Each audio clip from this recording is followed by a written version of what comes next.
Assalamualaikum warahmatullahi wabarakatuh. Halo teman-teman dan adik-adik, kembali berjumpa bersama saya di channel Ismail, channel yang membahas mengenai pendidikan ya. Kemarin kita membahas tentang administrasi sistem jaringan ya. Kali ini saya akan membahas mengenai subnetting.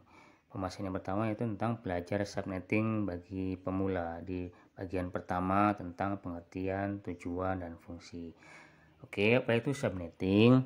Pengertian subnetting adalah strategi yang digunakan untuk memisahkan satu jaringan fisik menjadi lebih dari satu subjaringan logis yang lebih kecil atau bisa dinamakan subnet.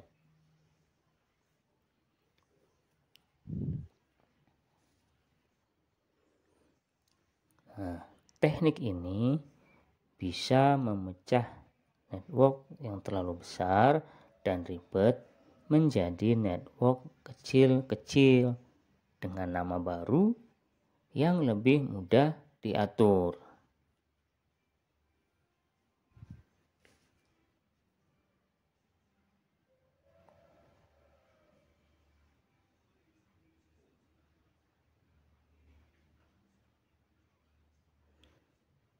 Dengan subnetting, maka kita bisa membuat network dengan batasan host yang lebih realistis. Kebutuhan subnetting menyediakan cara yang lebih fleksibel untuk menentukan bagian mana dari sebuah 32 bit IP address yang mewakili network ID dan bagian mana yang mewakili host ID.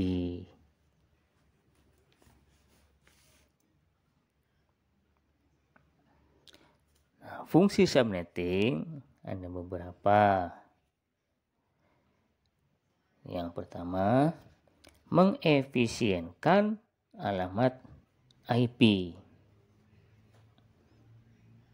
Yang kedua, mengurangi traffic jaringan. Yang ketiga, meningkatkan keamanan jaringan. Yang keempat, mengoptimalkan kinerja dan kecepatan jaringan. Nah, kemudian tujuan subnetting. 1. Untuk mengefisienkan pengalamatan. Misal, untuk jaringan yang hanya mempunyai 10 host. Kalau kita menggunakan kelas C saja, terdapat 254 dikurangi 10, itu 10 host yang tadi ya. Jadi sama dengan ada 244 alamat yang tidak terpakai. Yang kedua, membagi satu kelas network atas sejumlah subnetwork dengan arti membagi suatu kelas jaringan menjadi bagian-bagian yang lebih kecil.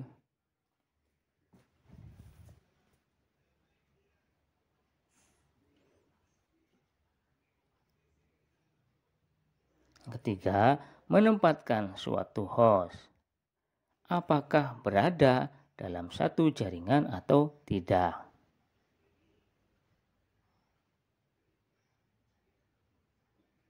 Kemudian yang keempat, untuk mengatasi masalah perbedaan hardware dengan topologi fisik jaringan.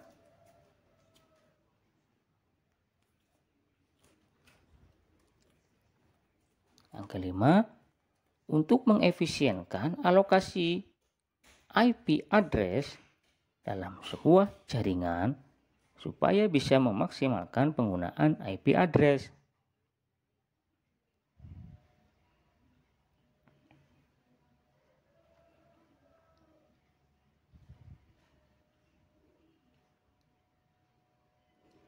Yang keenam, mengatasi masalah perbedaan hardware dan media fisik yang digunakan dalam suatu network, karena router IP hanya dapat mengintegrasikan berbagai network dengan media fisik yang berbeda jika setiap network memiliki address network yang unik.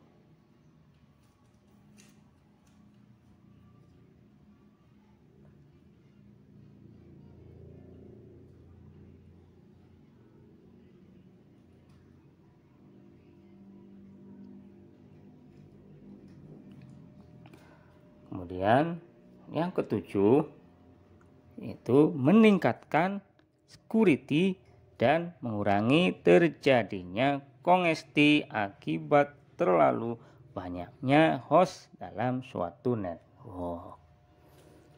Jadi itu ya, berbagai pengertian, kemudian fungsi dan tujuan. Oke,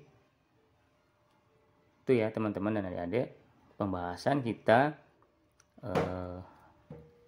kali ini adalah membahas mengenai belajar subnetting bagi pemula bagian pertama. Sampai jumpa. Assalamualaikum warahmatullahi wabarakatuh.